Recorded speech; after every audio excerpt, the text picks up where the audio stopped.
3 years పైన 3.5 years అవుతుందంట ఇక్కడికి వచ్చి.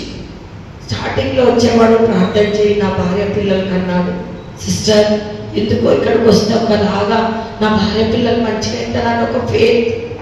ఈరోజు నేను చెప్తున్నా కదా బ్రదర్, నీ సిస్టర్గా కాదు, దేవుడి బిడ్డగా సొంతం చెల్లెల కంటే గొప్పగా చెప్తున్నా, నీ కుటుంబం అంతా ఇశ్రాయి పరీక్షలో నిలబడ్డది. ప్రైజ్ ది లార్డ్, హల్లెలూయా. తన భార్య పిల్లలు ఎప్పుడు ప్రార్థన చేయంటాడు ఏంటా అని నేను వెళ్ళాను. పుట్టి తీసుకొని కుక్కడపల్లిలో తను చెప్పిన స్థలంకి మా అత్తగారి ఇంట్లో ఉంటానన్న వెళ్ళినప్పుడు వాళ్ళ ఇద్దరు కుమారుడు మైండ్ పనిచేయట్లేదు, వాళ్ళ భార్యకు మామూలు ఆమె పని చేయట్లేదు. ముగ్గురు అలా నిల్చొని చూస్తారు. అసలు బ్రదర్ నిజంగా ఇవి ఎలా తట్టుకుంటున్నా నాకైతే తెలియదు. ఇప్పుడు కాదు, కొద్ది రోజుల ముందు షాక్ అయిపోయినాం. నేను పుట్టి వెళ్ళి చూస్తే వాళ్ళ పరిస్థితి, వాళ్ళంతా చక్కగా ఉన్నారు. పిల్లలు కుమారుడు ఎంత ఎత్తున చక్కగా స్మార్ట్గా అందంగా ఉన్నారు. ఆ వైఫ్ కూడా చేతబడి క్రియలు బలంగా చేసి వాళ్ళు పడగొట్టి ప్రార్థన చేసి చేసి చేసి చేసి నేను అలసిపోలేదు, చేపించుకొని ఆయన కూడా అలసిపోలేదు. నిజమా బ్రదర్? చేయి పెట్టి ప్రార్థన చేసినప్పుడు బొక్కుమని ఏడ్చేవాడు, తోడుమని ఏడ్చేవాడు. నా పిల్లలు బాగైతారా, నా భార్య బాగైతుందా, ఏంది వాళ్ళ పరిస్థితి? మొన్నే భార్య బిఆర్ఎస్ మొన్న కూడా వాళ్ళ తర్వాత చెప్తాడు బ్రదర్ 2 నిమిషాలు. మా మిస్సెస్కి 4 months క్రితం బిఆర్ఎస్ ఎంత బాగా మెంటల్గా కూడా పడిపోయింది. వెంటనే బిఆర్ఎస్ మనీ ఫైనాన్స్ కోర్స్ అనమాట, లేదంటే సస్పెండ్ చేస్తామన్నా. ఇంకా 6 years సర్వీస్ మాకు యాక్చువల్గా. కానీ ఆమె అదే గవర్నమెంట్ టీచరు, పిల్లలకి టీచింగ్ చేసే ఇది లేదన్నమాట, కెపబిలిటీ కోల్పోయింది. ఏదన్నా చేస్తే స్కూల్లో కూడా గొడవ చేయడం మొదలుపెట్టింది, పిల్లలు కొడతాం మొదలుపెట్టింది. రిమార్క్ వచ్చిందన్నమాట. ఇక లాభం లేదని బీఆర్ఎస్ తీసుకోమని కోర్స్ చేస్తే వాళ్ళు బీఆర్ఎస్ ఇచ్చేసారు. నా చేత కూడా సంతకాలు పెట్టించుకున్నారు. వచ్చిందే జరుగుతుంది అనేసి నేను కూడా సంతకాలు పెట్టి ఫార్వర్డ్ చేయించాను. అయితే ఆ అమౌంట్ వచ్చిన తర్వాత ఏదైనా ఇంకా ఈవినింగ్ చంపేయాలని ప్లాన్ చేసుకున్నాను. మంచాన శ్రమకాలం అయిపోయింది. నా పని అయిపోయింది, నాకు దక్కదనుకున్నాను. కనీసం పిల్లలను దక్కించుకోవాలని నేను విపరీతంగా, నాకు రిటైర్మెంట్ అయిపోయింది, 4 months అవుతుంది.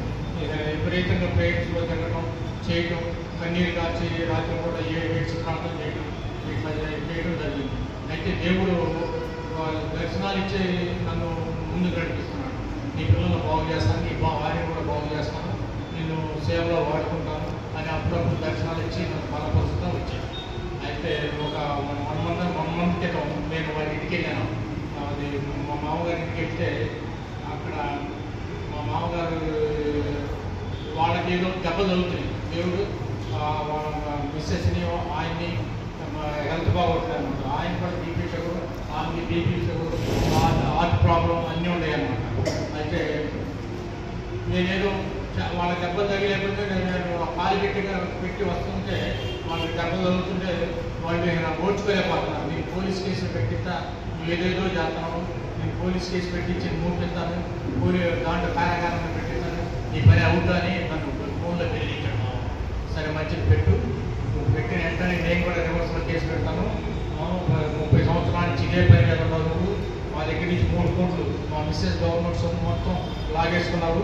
తర్వాత మొన్న ఒక 60 లక్షలు వచ్చింది బీఆర్ఎస్ అమౌంట్, అది కూడా తీసేసుకున్నావు. నాకు ఇచ్చిన ఇల్లు కూడా రెంట్లు కూడా పోగు చేసుకున్నావు. నేను కూడా పెడతాను, పెట్టి చూద్దాం అన్న.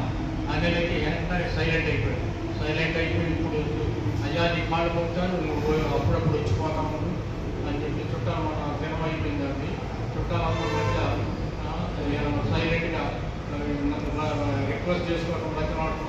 ఎక్కడ నేను నన్ను కదిలిస్తే బట్టి నీ హిస్టరీ మొత్తం బయటికి అవుతాను. నేను ఎదురిగి మునిగిపోయాను. నేను నిండా మునిగినా పర్లేదు, తెగబడ్డాను. నిన్ను మేనమామని కాక నిన్ను చూసి వదిలేస్తున్నాను, కానీ నేను ఓడ్చుకోను. నా పిల్లలు భవిష్యత్తు ఖరాబ్ చేసావు, నేను ఖరాబ్ చేయకుండా వదిలిపెట్టను ఆయన నేను కూడా రివర్స్లో మాట్లాడుతుంటే ఆయన స్టేట్ అయిపోయాడు. ఇప్పుడు ఆయన మరి రస్తాలు అంటే దేవుడికి భయపడుతున్నాడు. అంతకుముందు దేవుడు అంటే భయపడేది కాదు. ఒక్కరు కాదు 5, 6, 7 మంది మాత్రం ఆయన చేతిలో ఉంటారు. అలా పవర్ఫుల్గా చేస్తున్నాడు. అలాంటిది దేవుడు మన కార్యం చేశాడు. ఆ కార్యంతో కొంచెం ఆయన దేవుడి భయం పడుతుంది. అది అమ్మగారి ద్వారా కూడా శత్రువులందరినీ ఒక్కొక్కరిని నేను ఇది చేస్తాను, ఉండకుండా చేస్తాను, నువ్వు సేవలో ముందుకు సాగిపోయేటట్టు దేవుడు దీన్ని దీవించబోతున్నాడు అని ప్రవచనం కూడా ఇచ్చాను. ఆ ప్రవచనం నెరవేరుతుందని నేను బలంగా ముందున్న ఇది నమ్మకంతో ముందుకు వస్తున్నాను. చిన్న సాక్ష్యాన్ని దేవుడు దీవించగా. అయితే నేను ఇంటికి వెళ్ళాను. అవునా, నేను మీ ఇంటికి వచ్చాను. మా అత్త అసలు ఇవ్వట్లేదు అన్నాడు. నేనన్నా మెయిన్ క్యాండిడేట్ లేచి నడుచుకొని నన్ను చూడడానికి వస్తుంది, మీరు చూడండి అన్నా. లేదు కంప్లీట్ బెడ్ రీడ్ అని అన్నాడు. మీరు చూడండి అన్నా. మాకు మధ్యలో నుంచే మాకు స్టార్ట్ అయింది గుట్టికి నాకు స్ట్రగుల్స్. మేము వెళ్తున్నాం, అయినా పోరాడుకుంటూ ఇంటికి వరకు వెళ్ళాం. మీరు నాకు చెప్పారు. తర్వాత నేను మా మామతో అదే అన్నా, నువ్వు చదువుతావు, నీ ఆవిడ కూడా వచ్చింది, ముందు నీ ఆవిడ చచ్చిపోయింది, ఆయన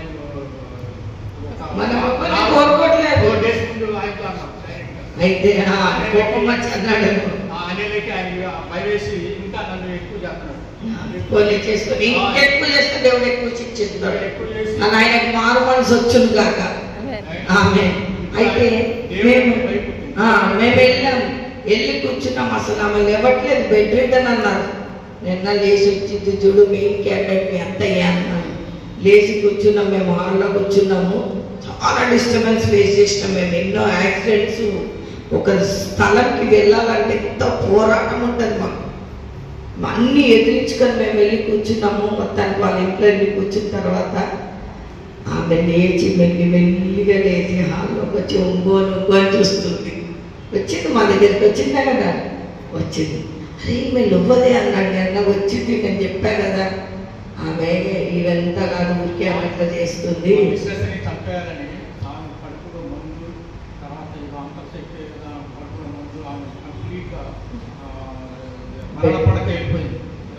నీ మధ్యలో వాళ్ళ వైఫ్ వాళ్ళ 2 పిల్లలు పెద్దోడిని బయటికి తీయమంటుండే పరిశుద్ధాత్మ దేవుడు చెప్తున్నాడు అన్న.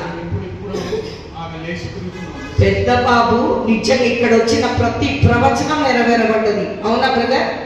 ఎస్. పెద్ద బాబుని ఫస్ట్ బయటికి తీస్తామన్నా. పెద్ద బాబుని, ఎందుకంటే ఇది ఇంపార్టెంట్. యాక్చువల్లీ 9కి ముగిస్తాం, కానీ నేను కొంచెం టైం తీసుకుంటాను. ఇది చాలా ఇంపార్టెంట్. పెద్ద బాబుని బయటికి తీస్తామన్నాను. పెద్ద బాబుని తీసి బయట ఒక ఫౌండేషన్లో వేసాం మేము. దో ఈ స్పెయిన్, కానీ ఆయన అక్కడ మెయిన్ హాల్లో వచ్చిండు. ఎంతమంది చూసారు పెద్ద బాబుని? బర్నబాస్ మీద ఎంతమంది చూసారు? ఎట్లుండే పరిస్థితి? ఎట్లుండే? చాలా ఘోరంగా పెద్ద పెద్ద కరిచిండా. కూర్చోలే, చీరలంతా ఎత్తేసి మెంటల్ అంతా ఎట్లా చేసిండు.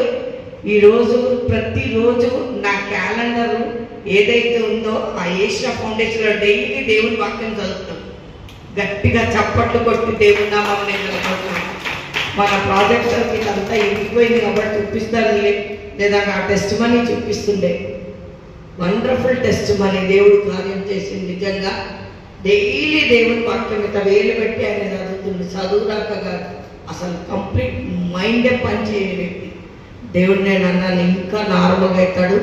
మళ్ళీ నెక్స్ట్ మనం మెల్లిగా తీసి బైబిల్ కాలేజ్ ఎక్కడ వేయాలని నేను చెప్తా బ్రదర్. అక్కడ వేస్తే గొప్ప సేవ కూడా అవుతాడన్న. నెక్స్ట్ నీ వైఫ్ని బయటికి తీసుకొస్తాడంట దేవుడు చెప్తుండన్న. అప్పుడు కూడా ఆమె ఎట్లుండే బ్రదర్ ఇప్పుడు ఇంతకుముందుకి కంప్లీట్ ఆమె కూడా ఎస్. దేవుడు మాట్లాడిన తర్వాత ఆమె కూడా గవర్నమెంట్ ఎంప్లాయీ లేచి తిరుగుతుంది. కొంచెం ఇంప్రూవ్మెంట్ కాదు, చాలా ఇంప్రూవ్మెంట్ వస్తుంది. నెక్స్ట్ ఆమె తీస్తామన్నాడు దేవుడు. తర్వాత నేను అన్నా, నీ మామ ఇంత వ్యతిరేకంగా ఉండే కదా, ఇప్పుడు నువ్వు లేని ఉండలేడని అంటాడు చూడు అని అన్నా. అవునా బ్రదర్? దేవుడు మాట్లాడేది నిజమా? దేవుడు అంటే భయం పుట్టింది. భయం పుట్టలేదు, లెక్క చేసేవాడు కాదు, అసలు కేర్లెస్ ఉంటాడు. హి స్పీక్స్. ఎందుకంటే డబ్బు గర్వంతో ఉండేవాడు. ఇప్పుడు డబ్బు అన్ని అన్ని ఒక గర్వం ఎక్కడికి వచ్చేస్తుంది, నీ ప్రాణం పోతుంది అనేసరికి ఎవరికైనా భయమే. సో ఏమైపోయింది, ఖచ్చితంగా అమ్మో నాకేదో జరిగేటట్టుందని దేవుడు మాట్లాడే దేవుడు. అందుకే నేను అట్లీస్ట్ మంత్లీ వన్స్ ప్రేయర్కి రమ్మంట. మంత్లీ వన్స్ ఎక్కడున్నా కానీ కనీసం వచ్చి ఫెలోషిప్లో ఉంటే దేవుడు తప్పకుండా మన దేవుడు మాట్లాడేదేవుడు. ఓపిక పట్టు 3.5 years నుంచి ఆయన ఫెలోషిప్కి వస్తున్నాడు. ఓపిక సహనం. ఇదివరకైతే 4-5 days ఉంటే ప్రేయర్, 4 Fridays వచ్చేవాడు. లీవ్ పెట్టి దొత్తలే సిస్టర్ అని ఫోన్ చేస్తే లీవ్ పెట్టేసి గొడవలు పెట్టుకొని కూడా ఆయన లీవ్ పెట్టుకొని వచ్చిన రోజులు ఉన్నాయి. దేవునికి మహిమ కలుగును కాక. గవర్నమెంట్ ఎంప్లాయ్ కాబట్టి నమ్మకంగా దేవుని సన్నిధిలో వచ్చాడు. కాబట్టి దేవుడు లాస్ట్ మంత్ ఫస్ట్ Friday ఎవరైతే వ్యతిరేకంగా ఉన్నారో చాలాసార్లు చెప్పినా కానీ ఆ బిడ్డ వింటలేదు, నేను తీసేయబోతున్నా అన్నాడు.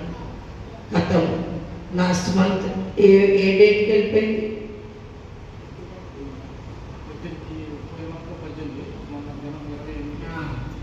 లాస్ట్ మంత్ ఫస్ట్ Friday దేవుడు మాట్లాడండి. ఇటీగా ఆమె చనిపోయింది. మెమోరియల్ సర్వీస్ కూడా అంత అయిపోయింది. ఒక వ్యక్తిని, ఒక కుటుంబాన్ని దేవుడు ప్రణాళికలో ఉన్న వారి కోసం చెప్తున్నా. చుట్టుప్రక్కల ఎంతమంది ఉన్నా అందరినీ దేవుడు తీసేస్తాడు. గుర్తుపెట్టుకోండి, ప్రతి ఒక్కరిని తీస్తాడు, ఆ వ్యక్తిని మాత్రం నిలబెట్టుకుంటాడు.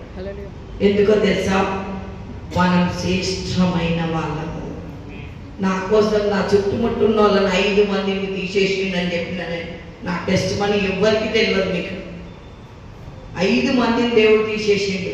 ఈ మధ్యలో బాగా ఏడుస్తున్నాను, దేవుడిని పరిచర్యకి కాదు.